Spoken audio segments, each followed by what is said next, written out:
देंगे। आप heart reaction भी देंगे, क्योंकि WLP का प्रोग्राम ऐसे ही नहीं लिया जाता। उसको बनाने के लिए, उसको उसको प्रिपेयर करने के लिए बहुत मेहनत चाहिए होती है। तो उस मेहनत के साथ हम भी उनको इनवाइट करेंगे। तो मैं इनवाइट करने जा रही हूँ हमारे सीनियर वेलनेस कोच ममता मोहन सर। आपका वेलकम है सर, और आप हमें बहुत अच्छी तरीके से सिखाएं। हम उम्मीद करते हैं हम सभी सीखेंगे, और आपसे प्रॉमिस भी करते हैं। Welcome sir. Thank you Madhuri ma'am, आपने मुझे आज इनवाइट किया और वेलनेस लिविंग प्रोग्राम के अंदर मुझे आज पार्टिसिपेट करने का भी मौका मिला कि मैं एक नई जानकारी आप सभी को दूं। और आप सभी का बहुत बहुत हार्दिक स्वागत है वेलनेस लिविंग प्रोग्राम में। और जैसा कि मैं पीपीटी के माध्यम से चलता हूं, तो आदित्य जी आप मेरी पीपीटी लगा दें कृपया।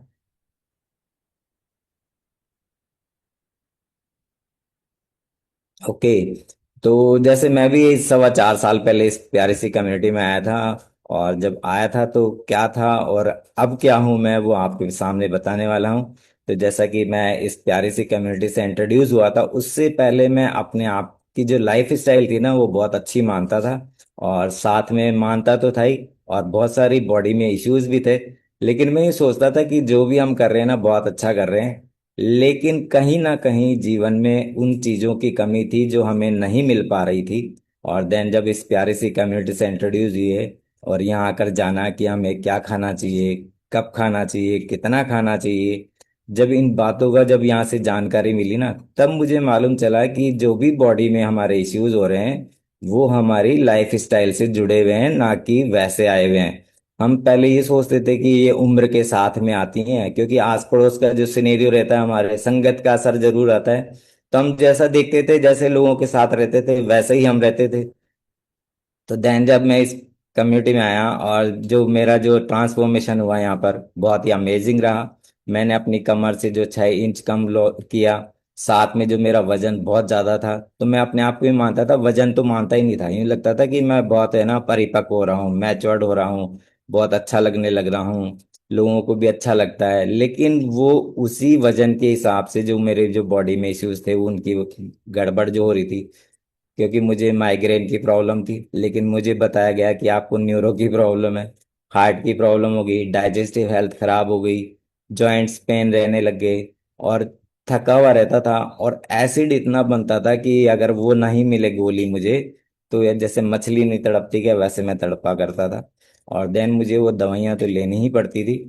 और जब यहाँ आए, लाइफ स्टाइल में वर्क किया, और देन जब जो ट्रांसफॉर्मेशन हुआ, तो मेरा जो ट्रांसफॉर्मेशन हुआ वही देखकर जो है ना, ममता जी का भी बहुत अच्छा हुआ।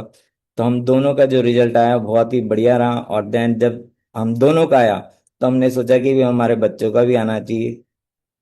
देन आदित्य जी का भी हमने रिजल्ट लिया, और फिर छोटे वाले का भी लिया हमने, क्योंकि छोटे वाले के बहुत ज़्यादा इश्यूज रहते थे। वो अस्थमेटिक नहीं था, लेकिन दवाइयों से वो अस्थमेटिक हो गया। और देन जब उसको भी हम ये देने लगे, और उसको भी एक्टिव लाइफ स्टाइल जब उसने अडॉप्ट की, तो वैसे वैसे जो है ना, हम बहुत बढ़िया होने लगे। तो ये तो था मेरा परिचय। और जैसा कि मैं अपने आप आपको ये बताता हूँ कि जैसे मेरा पहले का भी आप देख सकते हो कि ऐसी हालत थी मेरी। और मैं सोचता था कि, लेकिन मैं यहाँ जैसे कपड़े पहनने का एक फोटो था, आदित्य जी एक बार बताएंगे, मैं इसके बारे में जरूर बता दूंगा कि मैं सूट लेंथ जो है ना, वो पहनने का बहुत मुझे शौक रहा शुरू से। तो जब मैं गया सिलवाने, तो मेरी बहुत ज्यादा टमी बढ़ गई थी, और उन्होंने बोला, टेलर ने, कि बोले भाई साहब आप तो है ना, आप जोधपुरी सूट सिलवाओ, क्योंकि यही आप पे अच्छा लगेगा।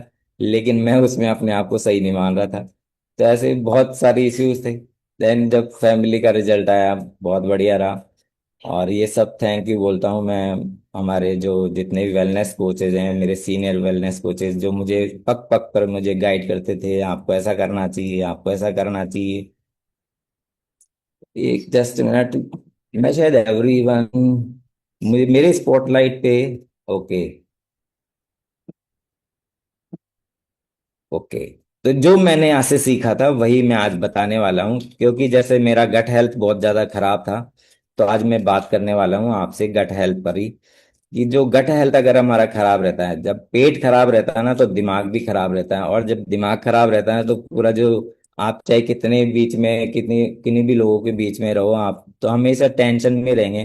तो जो हमारी जो गट हेल्थ है, और उसके बारे में आपके जो डॉक्टर्स हैं ना, वो भी आपको नहीं बताएंगे। क्योंकि आपका पेट क्यों फूल रहा है, आप भारी महसूस कैसे कर रहे हैं, और दिमाग में जो एक टेंशन सी बनी रहती है ना, वो बनी रहेगी, और आप हमेशा आपको लो एनर्जी फील करेंगे। तो यही जानते हैं कि ये क्यों होता है। तो नेक्स्ट आदित्य जी, तो आपकी जो इम्यून सिस्टम है उसका 70% हिस्सा जो है ना आपकी आंतों में ही रहता है। कारण कि आपकी जो आंतों में, हम सोचते हैं कि तो साहब जो भी चीजें बनी है ना वो खाने के लिए बनी है और खाएंगे तो ये सब पचेंगी, लेकिन वो पचती नहीं है। और क्योंकि जो हमारा जो जितना भी नियंत्रण है ना वो हमारे पेट से ही होता है, तो हमारी जितनी भी इम्यून सिस्टम है वो सारा वक्त जो है ना हमारा 70% वो हमारी आंतों की परत में स्थित होता है। क्योंकि आंतों की जो परत होती है उसमें वैलीज होती हैं जो हमारे खाने को पचाती हैं और वहां से एब्जॉर्व करती हैं। और जब वहां पे अगर ये गड़बड़ चलने लग जाती है तो हमारी जो आंतों की जो परत है ना उनमें स्वेलिंग आ जाती है, या उनमें ना रिसाव होने लग जाता है, असंतुलन हो जाता है, जिसकी वजह से हमें हमें जो है ना महसूस अच्छा नहीं होता और हम बिल्कुल टेंशन में रहते हैं। और जब ये आपको जैसे ही आपको ये लक्षण दिखते हैं तो ये क्या होता है कि आपकी जो सूजन आ रही है, बार बार सर्दी जुकाम हो रही है, बोलते हैं ना कि साहब जरा सी हवा आई, जरा सी ठंड हुई, जरा सी बारिश हुई तो साहब जुकाम हो गई। तो ये बार बार जो होता है ये सारे वो हो जाने लग जाते हैं आपको, क्योंकि आपकी इम्यून पावर जो है ना वो कम हो गई है। किन्हीं लोगों के ना एक्जिमा हो जाता है, खुजली चलती है, दाने हो जाते हैं, तो त्वचा से संबंधित जो स्किन प्रॉब्लम जो है ना वो सारी होने लग जाती हैं। ऐसी जो आंतों में जो आपकी गड़बड़ होती है, जितनी भी सूजन होती है, तो उनको नियंत्रित करने वाली जितनी भी चीजें होती हैं वो सब इम्बैलेंस हो जाती हैं। और ये हर चीजों के जो आधार है ना वो हमारी आंतों के उस पर ही है। और आंतों की वजह से ही हम आगे बीमार होते हैं, क्योंकि हम अगर पेट नहीं है सही तो हमारा दिमाग भी सही नहीं है, और दिमाग सही नहीं है तो हम बहुत परेशान होने वाले हैं। तो नेक्स्ट आदित्य जी, तो आपकी आंत जो है ना वो कैसे काम करती है। जैसे हम सोचते हैं कि साहब खाना जो है ना पेट में डालना है, तो आपकी जो है ना भोजन नली जो है वो नहीं है कि साहब भोजन डालेंगे और ये पच के एरिया से निकल जाएंगे। ये पूरी एक शारीरिक संरचना है। क्योंकि ये कैसे काम करती है, जो भी हम खाते हैं हमारे जो पेट में एंजाइम्स बनते हैं, एसिड जो बनता है वो उसे ब्रेक डाउन करता है। और जब वो ब्रेक डाउन होता है तो छोटी आंत में जाता है, छोटी आंत में जाके वो अवशोषित होता है, एब्जॉर्ब होता है, जो भी हमने लिया है न्यूट्रिशन है या जो भी है। तो अवशोषित होने के बाद में जो मोटा मोटा बचता है अपशिष्ट, और तो वो हमारी बड़ी आंत में जाता है। बड़ी आंत में जाने से वो अतिरिक्त जो जितने भी आपके चीजें होंगी वो आपकी बड़ी आंत के माध्यम से साफ हो जाते हैं। और आंतों के जो बैक्टीरिया होते हैं, आंतों में भी हमारे बैक्टीरियाज होते हैं जो हमारे इम्यून सिस्टम को जो है ना अच्छा बनाने की कोशिश करते हैं। और वहीं से हमें ऊर्जा मिलती है, वहीं से हमारी जो मेंटल हेल्थ है वो अच्छी होने लग जाती है। हार्मोन जितने होते हैं उनके विनियमित करते हैं कि वो इम्बैलेंस ना हो और वो नियमित रहें। तो उसके अंदर मदद करता है। अगर आंतों का जो स्वास्थ्य है, अगर बुरी चीजें होंगी बाहर से आई हैं और अच्छी चीजें हैं तो उसको बॉडी में लेगा। लेकिन हम जैसी चीजें जैसे खाते रहेंगे तो वो देखता है कि भी ये जो हमारे पास आ रहा है ना ये भी अच्छा ही है क्योंकि इसको यही चाहिए, तो वो हमारे शरीर में जाती रहती है और हम वैसे बीमार होने लग जाते हैं। तो अगर आप अच्छी चीजें लेते हैं तो आपके जो मस्तिष्क को जो संकेत जाते हैं, जैसे हम बोलते हैं ना कि साहब पेट सफा तो सब रोग दफा। तो जब ये चीजें होती हैं तो फिर आपका मस्तिष्क जो है, आपका दिमाग है, वो बहुत अच्छा काम करने लग जाता है। और ये जो हमारी आंत और जो जो हमारी गट हेल्थ है और हमारा जो दिमाग है वो दोनों एक दूसरे एक ही अक्ष पर काम करते हैं, एक्सिस पे काम करते हैं। क्योंकि अगर दोनों सही रहते हैं तो दोनों बहुत बढ़िया रहते हैं, और अगर एक चीज भी खराब है ना तो दोनों ही चीज खराब हो जाएंगी। अगर दिमाग खराब है ना तो आपका गट हेल्थ भी खराब हो जाएगा, और यदि गट हेल्थ खराब है तो आपका दिमाग भी खराब हो जाएगा, क्योंकि आपको कुछ भी अच्छा नहीं लगेगा। तो ये एक दूसरे दूसरे के जो है ना भाई हैं, और दोनों एक दूसरे के साथ ही चलते हैं। इसलिए जो सिस्टम है ये बहुत अच्छा काम करता है, और ये ऐसा नहीं होता है तो हमें बुरा लग रहा होता है। ओके। तो आपका जो पेट है वही आपका जो है सही होना चाहिए। कि नेक्स्ट, तो पेट फूलना, जैसे कई लोग बोलते हैं कि साहब पेट फूल गया, कुछ भी खाया पेट बढ़ गया। हम किसी को बोलते हैं कि जहाँ आपकी तो टमी बहुत बड़ी, अरे नहीं वो तो अभी क्या है, खाना खाया था ना तो उसकी वजह से है। लेकिन वो खाने की वजह से नहीं होता है। क्या पतले लोग खाना नहीं खाते हैं लेकिन उनका पेट बाहर नहीं आता है। लेकिन हम जैसे ही अगर पेट में खाना डालते हैं तो वो बहुत अधिक खाना जो है ना हमारा, वही हमारा पेट फुलाता है। और ये हमारी अंतरात्मा भी जानती है कि आज हमने ना स्वाद के चक्कर में कुछ ज्यादा ही खा लिया। और जब ये अंतरात्मा बताती है ना, तो तब लगता भी है कि कुछ तो गड़बड़ है यार, ऐसा नहीं है। तो हमारे जो शरीर है उसको ठीक से पचाने के लिए संघर्ष कर रहा होता है कि हमने खा तो लिया, मीठा आया, कुछ भी जैसा आया, नमकीन आया, तो हमने उसको खा तो लिया, और फिर बाद में लगता है कि यार स्वाद ही स्वाद में कुछ ज्यादा खा लिया, तो ये तो कुछ गड़बड़ तो हो ही गया। अब जैसे हम खा लेते हैं तो गैस के जो हमारे पेट में जो है गैस बनती है, और एसिड जो होता है वो भी ज्यादा बनने लग जाता है, क्योंकि जो भी चीजें अगर सड़ेंगी ना पेट में जाके, अगर पचेंगी नहीं तो वो सड़ती हैं, और जैसे ही सड़ती हैं तो वो गैस प्रोड्यूस करती हैं, और गैस प्रोड्यूस करेंगी तो आपका पेट फूलेगा ही फूलेगा। तो ये जो हमारा जो एसिड का लेवल है वो भी कितना में होना चाहिए, ये सारे जैसे इम्बैलेंस होते हैं ना, तो हमारे पेट में फैलाव जो आने लग जाता है, और हमारे जो एंजाइम्स हैं और जो हमारे जो फंक्शंस जो होने चाहिए पेट के, वो सब खराब होने लग जाते हैं, और हम संवेदनशील हो जाते हैं। और गतिशीलता जो है ना हमारे, जो हमारे जीवाणु है अंदर पेट के अंदर, वो अधिक वृद्धि भी हो जाती है कई बार। तो जैसे अगर उनका बैलेंस भी खराब हो जाएगा, बहुत ज्यादा बनने लग जाएंगे तो भी गड़बड़ हो जाएगा। तो इसलिए हमारे जो पेट के अंदर एंजाइम्स होते हैं उनका भी बैलेंस होना जरूरी होता है।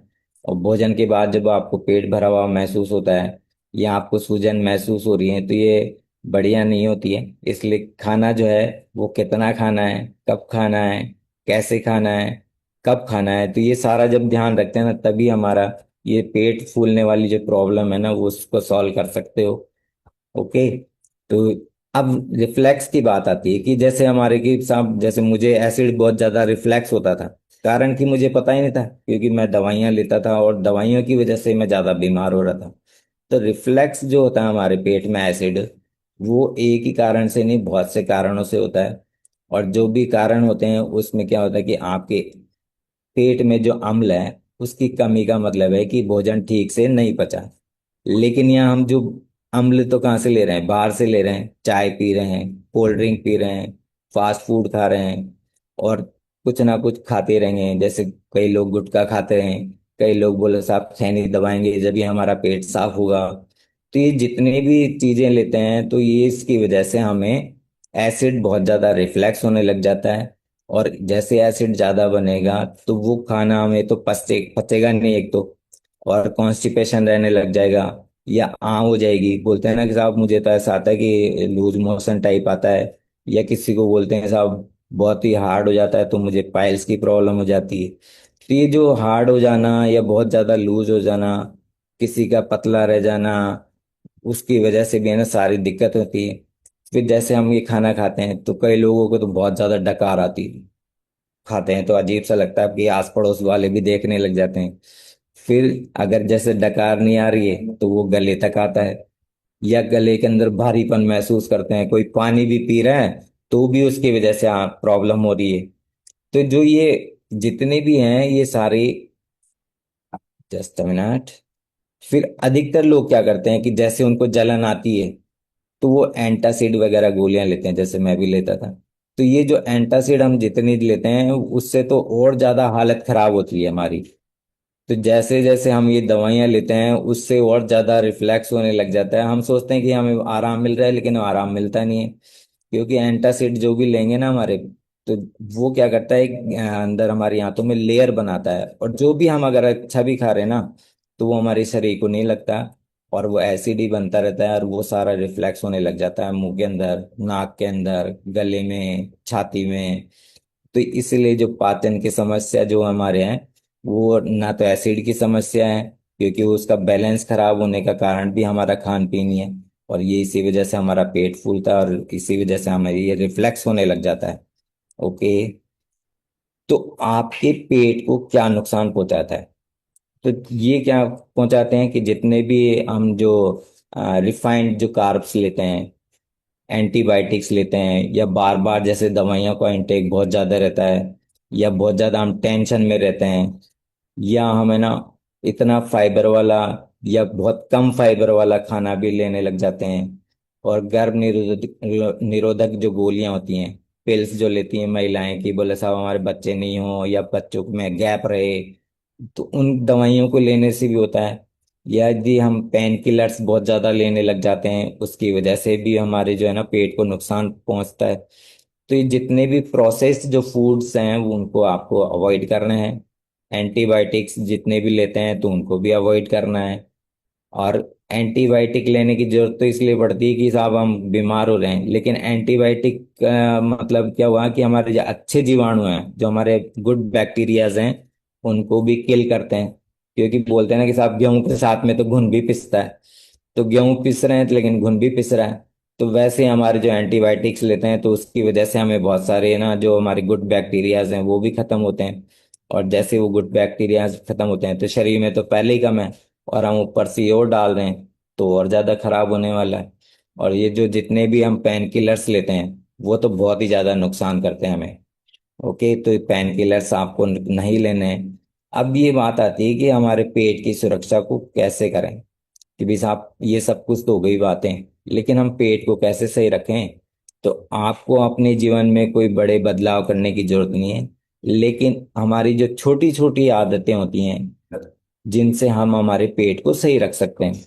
और ये जो कैसे होगा कि हमें जितना भी है खाना खाते हैं अच्छा खाएं। अच्छा खाने से क्या होगा कि आप उसको चबा चबा कर खाएंगे। और अगर खा रहे हैं तो उस वक्त टीवी ना देखें ना मोबाइल देखें। तो जब हमारा ध्यान हमारा खाने पे ही रहेगा ना तो वो खाना हम अच्छी तरह से खाएंगे, प्रसन्न होकर खाएंगे। और प्रसन्न होकर खाएंगे तो वो हमारे शरीर में जाएगा और पचेगा। ना कोई एसिड बनेगा, ना कोई दूसरी दिक्कतें होंगी। ऐसे ही यदि हम फास्ट फूड खाने के शौकीन हैं तो फास्ट फूड को बंद करें और फाइबर युक्त जो भोजन है उसको प्राथमिकता दें, उसको प्रायोरिटी पे रखें। क्योंकि हमारे पेट को फाइबर चाहिए, ना कि सिंपल कार्ब्स चाहिए, कॉम्प्लेक्स कार्ब्स चाहिए। क्योंकि हमें जैसे भी आप बोलते हैं कि साहब आपको कॉम्प्लेक्स कार्ब्स लेना है तो भी कार्ब्स तो भी वो समझ ही नहीं पाते कि क्या खाना है। तो हम उनको स्प्राउट्स बताते हैं कि आप स्प्राउट्स खाएं। उसको अंकुरित करके खाएंगे तो आपको फाइबर भी मिलेगा और आपको प्रोटीन भी मिलेगा एक्स्ट्रा में। अब यदि जैसे ये कहेंगे तो, और ऐसे फर्मेंटेड फूड जो है कई लोगों को तो वो सूट करते हैं, कई लोगों को नहीं करते हैं। तो हम उसमें भी देखते हैं कि भी उनको कौन सा फूड देना चाहिए। तो जैसे वो कई लोग हमारे पास आते हैं तो वो कहते हैं कि साहब हम ये खा लें क्या, ये कर लें क्या, इडली खा लें क्या, या उत्तपम खा लें क्या, या जो हमारे गुजराती ढोकला आता है तो ढोकला खा लें क्या। तो हम पहले उनको एक बार बोलते हैं कि एक बार खाकर देखो आप। फिर वो खाकर देखते हैं, फिर उनसे हम वापस से लेते हैं कि आप क्या महसूस कर रहे हो इसको खाने के बाद। वो कहते हैं कि भाई वेल एंड गुड, तो मैंने आप खा सकते हो। और यदि उनको नहीं लगता है कि भाई ये नहीं खाने से तो मुझे तो गड़बड़ हो गया, तो हम फिर उनको बोल देते हैं आपको ये नहीं खाना है। ऐसे ही जो आपको इलेक्ट्रोलाइट्स जो है हमारी बॉडी में कम हो जाते हैं, तो इलेक्ट्रोलाइट्स को जो बढ़ाने के लिए हमारे हाइड्रेट आता है तो वो हम उसको देते हैं। तो हाइड्रेट भी रहें। और इलेक्ट्रोलाइट्स लेने के लिए जैसे बाजार के अंदर जो केमिकल वाले आते हैं तो वो लोग भी पीते हैं, तो हम उनको मना कर देते हैं आप वो मत पियो और हाइड्रेट लो। तो हाइड्रेट लेते हैं तो उनका बहुत अच्छा रिजल्ट आता है। ऐसे ही जो वो जितनी भी एंटीबायोटिक्स दवाइयां ले रहे होते हैं या कोई इश्यूज होता है तो हम उनको बोलते हैं कि आपको उनको कट डाउन करना है, बंद नहीं करना है, इनको कट करना है। और आपको अगर जैसे टैबलेट फॉर्म में है तो उसका आधा ही लेना है। दो अगर लेनी है सुबह शाम लेनी है तो एक ही लेनी है, अब ये एक पे लेनी है तो उसको भी आधी करके लेनी है। तो जो छोटी छोटी जो बदलाव करते हैं ना उससे उनको इतना अच्छा लगता है और वो बोलते हैं कि हम तो पहले से बहुत ज्यादा एनर्जेटिक हो गए। साथ में उनको हम ये भी बोलते हैं कि आपके जो शरीर है ना इसको ऐसे एक जगह पड़े मत रखो, उसमें कुछ ना कुछ एक्टिविटी करते रहो। धूप में घूमो थोड़ा बहुत, क्योंकि हमें विटामिन डी भी वहां से लेना होता है। ऐसे आपकी जो है ना नींद अगर खराब है तो भी गहरी नींद सोने के लिए आप क्या क्या कर सकते हो। अंधेरे वाले कमरे में जाना है, जल्दी जाना है। मोबाइल गैजेट्स जो है आपको बाहर रखने हैं, दूर रखना है, उनको दूर ही रखनी है, उनको देखना नहीं है। और अपने जो भी टेंशन्स है ना उनकी पोटली बांधो और उसको कमरे के बाहर ही रख दो। बोला कि आग लगे बस्ती में हम तो रहेंगे हमारी मस्ती में। तो हम उनको ये इतने छोटी छोटी बातें ही कहते हैं और उनकी बदलाव कराते हैं तो उनका बहुत अच्छा रिजल्ट आने लग जाता है। ऐसे ही सबको ऐसा लगता है कि हाँ कि भी हम ये तो कर रहे हैं, लेकिन हम उनको ये भी बोलते हैं कि आप अपनी अंदर की भी सुनो। भाई हमारा दिमाग तो बोलता ही है कि ये ऐसा कर लो वैसा कर लो, लेकिन आप अपने शरीर की भी सुने कि अंतकरण की जब सुनेंगे तो आपकी जो पेट में क्या चल रहा है आप उसको महसूस करने लग जाएंगे। जैसे हमारे यहाँ मेडिटेशन कराते हैं तो बोलते हैं कि साहब भगवान का ध्यान कर सकते हैं, या सांसों पर ध्यान कर सकते हैं, या आप अपने शरीर के अंतर की जो है ना यात्रा भी कर सकते हो, कि आपका ध्यान आपके गले से, मुंह से, नाक से मुंह में जाए, फिर गले में जाए, फिर छाती तक जाए, फिर पेट में जाए, फिर छोटी आंत में जाए, फिर वहां मेरे इर्द गिर्द क्या क्या चीजें हैं उनको आप देखें। तो जब अंतर की यात्रा करते हैं ना तो वो उससे भी हमको बहुत अच्छा लगता है। और ये सारे बहुत ही है ना अच्छा होता है और महत्वपूर्ण भी होते हैं, लेकिन हम कर नहीं पाते हैं। तो जो भी कर रहे हैं एक्टिविटी की, हम पेट की सुरक्षा कैसे कर सकते हैं, क्योंकि पेट ही सही रखना है, और पेट ही सही रखेंगे तो हमारा दिमाग भी सही रहेगा। तो आप ये छोटी छोटी जो एक्टिविटी है ना उनको आप अपने दैनिक उसमें शामिल कर सकते हैं। ओके। और जैसा कि अब आप कैसे जाने कि आपको रीसेट करने की जरूरत है। जैसे मैं पहले ही सोचा करता था कि काश मुझे ऐसी कोई चीज मिल जाए कि जैसे हम मोबाइल को रीसेट कर देते हैं और वो वापस से वैसा हो जाता है। तो मैं भी ये सोचता था कि यार ऐसी कोई चीज मिल जाए कि रीसेट हो जाए। तो रीसेट कैसे हुए, तो रीसेट के लिए यूट्यूब पे सर्च करते थे, कोई मेडिसिन सर्च करते थे, भी आयुर्वेदिक में चले जाते थे, यूनानी में चले जाते थे, कभी होम्योपैथिक में भी चले जाते थे। लेकिन वो सब मंगाने के बाद भी रीसेट नहीं हो रही थी बॉडी। लेकिन जब ये इस कम्युनिटी से इंट्रोड्यूस हुआ और जब मैंने ये लेना चालू किया, स्टार्ट किया, तो मेरी बॉडी जो है ना वो रीसेट होगी। तो हम रीसेट की कैसे कर सकते हैं हमारे अपने आप के गट को। तो आपका जो भोजन है उसको जैसे खाते हैं तो पेट फूल जाता है, और स्वच्छ भोजन करते हैं तो आपको डकार भी आती है। ओके। अगर हम गड़बड़ खाते हैं तो भी डकार आती है। लेकिन हम जब खाना खाते हैं तो पेट फूल रहा है, उससे आपको ध्यान रखना है कि यार ये मुझे सूट नहीं कर रही। अब जैसे कई लोगों को है ना साहब खाती है ऐठन टाइप सी महसूस होती है, या बहुत अजीब सा महसूस होता है। और जैसे ही है ना वो खा तो लेते हैं, फिर बाद में क्या होता है कि उनकी जो ऊर्जा, जो एनर्जी लेवल है, जैसे मेरा भी एनर्जी लेवल क्या अभी साहब सुबह तो थोड़ा सा सही, फिर जैसे 10 बजे और डाउन, फिर शाम दोपहर हुई तो और ज्यादा डाउन। तो ये जो एनर्जी का लॉस होता था, और अपने आप को हमेशा थके हुए महसूस करते थे। तो जो भी अगर ये महसूस करते हो तो वो भी आप है ना उसको ध्यान देवें। और कई सप्ताह तक, जैसे कि मुझे क्या होता था कि कहीं पे भी जाना है, या ड्यूटी जाना है, किसी के घर जाना है, तो मुझे पहले वॉशरूम जाना होता था। तो हम सोचते थे कि यार तो मुझे बोलते भी थे, ममता जी बोलते थे ये क्या है आप जब देखो जब भी। तो बोले देख भैया खानदानी आदत है ये तो, ये खानदानी आदत तो हम निभाएंगे। तो हम बोले कि, और बोले कि यार, और वो ये बोलते थे हम तो जाते नहीं, आप पता नहीं कितनी बार जाते। तो बोले देख पेट है ना बिल्कुल साफ रहना चाहिए, और ये पता ही नहीं था कि हमारा साफ ही नहीं रहता था इतना करने के बाद भी। तो जो हमारे जो भी मोशन जो है पेट का वो खराब रहता था, और कोई दिनचर्या नहीं थी। तो आपको क्या करना है कि अब इस दिनचर्या को सही करना है। अब दिनचर्या को सही कैसे करेंगे, जैसे हम सुबह पहले उठते थे तो डॉक्टर बोलते थे कि साहब उठते ही आपको ये एंटासिड की और ये प्रोबायोटिक्स की जो है ना ये दवाइयाँ लेनी है, शुगर की ये दवाइयाँ लेनी है। तो खाली पेट के अलग है, भरे पेट के अलग है। फिर बोला आपको घूमना है, जाते सेंट्रल पार्क घूम कर आते, और वहां से सारी एनर्जी है ना वहीं लॉस करके आ जाते। बोले यार शरीर में थकान होगी, ये पूरे बढ़िया सी गर्मा गर्म चाय बनाओ, और साथ में एक देसी घी का पराठा बनाओ, और चाय थोड़ी सी है ना मीठी होनी चाहिए, तो ताकि अच्छी भी लगे, क्योंकि रोटी के और उसके पराठे के साथ खाएंगे। या कोई है ना बिस्किट्स, जो अगर कुकीज खाने का बहुत ज्यादा शौक था तो कुकीज खाते थे। तो ये जो सब कुछ करने के बाद भी है ना फिर भी लगता था कि यार मजे नहीं आ रहे लाइफ में। तो ये जितने भी अगर ये हमने चीजें थी ना वो सब कुछ आजमा लिया, लेकिन फिर भी हमको अच्छा महसूस नहीं होता था, और असहज ही रहते थे हमेशा। तो जितने भी हमारे पेट में जो सूजन होती थी, थकान रहती थी, और जो पेट को जो लड़ाई लड़नी पड़ती थी ना, तो ये सारी संरचनाएं गड़बड़ हुई थी। तो ये हम सब जानते हैं, तो उसी को सही करने के लिए हमें क्या क्या करना होगा ये जानते हैं आगे। तो आपकी जो डाइजेस्टिव सिस्टम है और जो आपकी गट हेल्थ है उसमें गतिशीलता को बनाने के लिए क्या क्या हम वो जो है ना हम चीजें ले सकते हैं। तो कुछ चीजें ऐसी हैं होती हैं कि जिनको अगर हम खाएंगे ना तो हमारी गट हेल्थ बहुत अच्छी होने वाली है। जैसे कीवी का फल जो है वो आप खा सकते हो इसमें, अनानास है वो खा सकते हो, पपीता है वो खा सकते हो, और पालक जो है ना वो भी खा सकते हो, लेकिन पालक है ना शुद्ध खेत का ही होना चाहिए, ऐसा नहीं कि वो दवाई वाला हो। और केले जो है वो पका हुआ खाना है। और चकुंदर जो आती है वो भी खा सकते हो। गोभी है, या जैसे जो फर्मेंटेशन वाली जो जितनी चीजें हैं वो भी खा सकते हो। कुछ जो बीज आते हैं हमें वो भी खा सकते हैं, जैसे आप चिया सीड्स आते हैं, जो भी आते हैं बीज है ना, तो वो भी ले सकते हैं। एप्पल साइडर जो आता है हमारे सिरका, वो भी ले सकते हैं। और यहाँ तक भी मुझे भी बताया था कि हड्डियों का सूप पियो साहब आप। मुझे लोग बोलते थे कि आप है ना हड्डियों का सूप पियो तो आपकी हड्डियां भी मजबूत और जोड़ भी मजबूत और आपका पेट भी सही रहेगा। लेकिन मैंने तो अवॉइड ही किया भैया, हम तो नॉन वेज तो लेते ही नहीं, मुझे तो उसके नाम से उल्टी आती थी। या सौंफ के जो भी हैं वो भी खा सकते हो। तो आपको जो है ना डाइजेस्टिव हेल्थ को और अपनी आंतों की जो गतिशीलता है वो अगर उसको बढ़ाना है तो ये उन चीजों को शामिल कर सकते हो।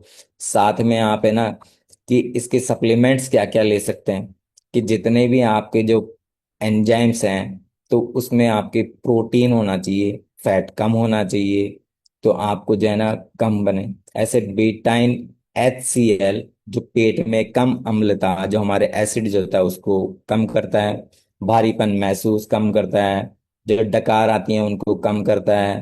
पेट भरा होने के लिए जैसे हमारे मैग्नीशियम ग्लाइसिनेट जो है हमारे, वो भी लेना होता है। तो पेट भरा होना है तो उसमें मैग्नीशियम ग्लाइसिनेट जो है गतिशीलता और आपके जो पेट को है ना शांत रखता है।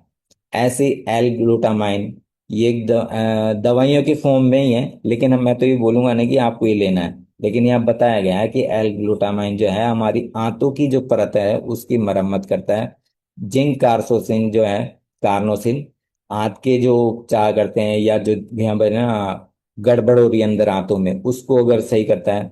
और ऐसे ही प्रोबायोटिक्स जो है, लैक्टोबैसिल्स जो है, बीफी बैक्टीरिया जो है, ये सारे जो हैं चीजें हैं, लेकिन ये मैं तो इनको बोलता हूँ कि आपको इधर लेनी लेनी नहीं है, ये तो लेनी नहीं है। सप्लीमेंट्स तो जो सप्लीमेंट्स लेने हैं वो तो हमारे जो कम्युनिटी में मिलते हैं वही लेने हैं, तो वो जानते हैं हम।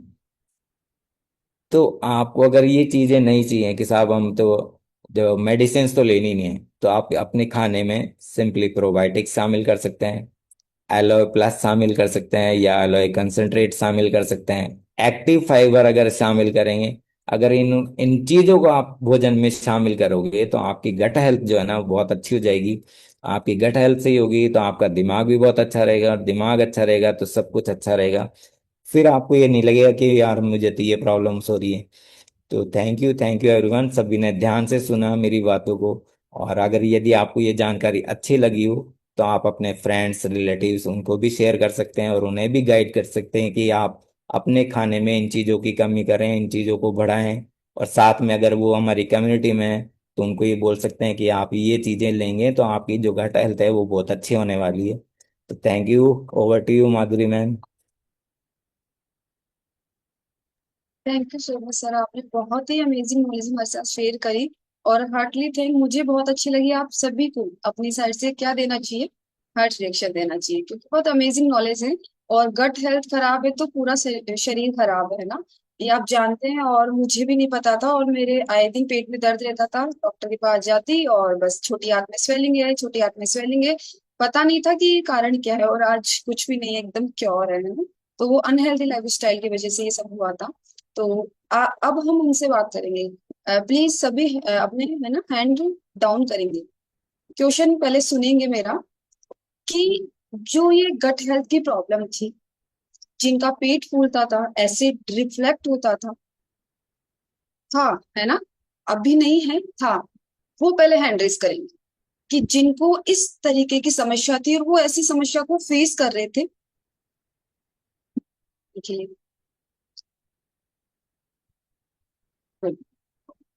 तो हम सबसे पहले चलते हैं, क्योंकि मैंने उनको बहुत बार सुना है और मेनली वो इसी चीज के लिए आए थे। तो मैं चलती हूँ संजय सर के पास। संजय सर, आप अनम्यूट करेंगे।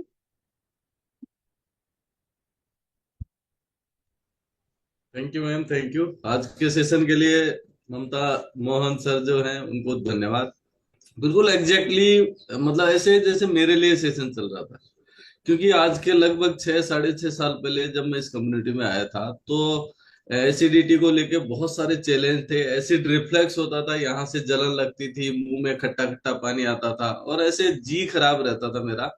और उस चक्कर में दिमाग तो खराब रहता था, क्योंकि गट और माइंड का कनेक्शन सर ने बहुत अच्छे से बताया। दिमाग खराब रहता था, चिड़चिड़ापन आ गया था, मेरे को एलर्जी के इश्यूज आ गए थे, मेरी स्किन खराब हो गई थी, ऐसे बहुत सारे इश्यूज थे। और मैं भी मेडिकल फील्ड में हूँ, तो एंटासिड में ले रहा था, इसके अलावा जो है रेबिप्राजोल, पेंटाप्राजोल तक मैं पहुंच गया था, लेकिन मुझे कोई रिलीफ नहीं आ रहा था। मुझे मालूम ही नहीं था कि लाइफ स्टाइल का, आपकी ईटिंग हैबिट्स का, न्यूट्रिशन का क्या रोल हो सकता है। तो मेरे कोच मुझे बार बार बार बार बोलते थे कि आप आओ हमारी कम्युनिटी में आके देखो। तो मैं एक बार ऐसे ही चला गया उनका मान सम्मान रखने के लिए। और जब मुझे वहां समझ में आया कि यहाँ तो लोगों की जिंदगियां बदल रही है, मेरी भी बदल सकती है, तो मैंने फिर मेरे ऊपर अप्लाई किया। और उसके बाद में मेरे तीसरे चौथे दिन से जो एसिड रिफ्लेक्स मेरे को हो रहा था, उसमें मुझे रिलीफ मिला। और धीरे धीरे आज की डेट में एसिडिटी क्या होती है, गट हेल्थ मतलब इतनी जबरदस्त है कि बहुत अच्छी तो नींद आती है, मूड अच्छे हो गए हैं, स्किन अच्छी हो गई है, एलर्जी के जो इश्यू थे उसमें भी मुझे बहुत हद तक रिलीफ मिल चुका है। तो ये सब हो पाया इस प्यारी सी कम्युनिटी और हमारे कोचेस के गाइडेंस की वजह से। Thank you ma'am. सर एक क्वेश्चन था आपसे कि सर ने अभी आपको प्रोडक्ट शो किए थे, जो भी हमारा न्यूट्रिशन था, क्या आप अभी भी उनको ले रहे हैं? जी बिल्कुल, आप देखिए कि ये मेरी टेबल पे ही रखा है। जो प्रोबायोटिक की बात करी गई थी यहाँ पे, तो मेरी सुबह जो एफरेस बनती है उसके अंदर ये प्रोबायोटिक का पाउच मैं डालना कभी नहीं भूलता। इसके अलावा फाइबर है, एलो है, और जो है और बहुत सारी चीजें जो कि पहले खाने के माध्यम से, जैसे चाय कॉफी की बात कर रहे थे, तो मतलब जब एनर्जी डाउन होती थी दोपहर बाद में, तो ऐसे लगता था यार चाय चाहिए, तो मैं दिन भर में 10 10 15 15 चाय पीता था। लेकिन आज वो जो हैबिट है वो बिल्कुल बदल गई। Thank you so much sir, आपसे बात करके बहुत अच्छा लगा। और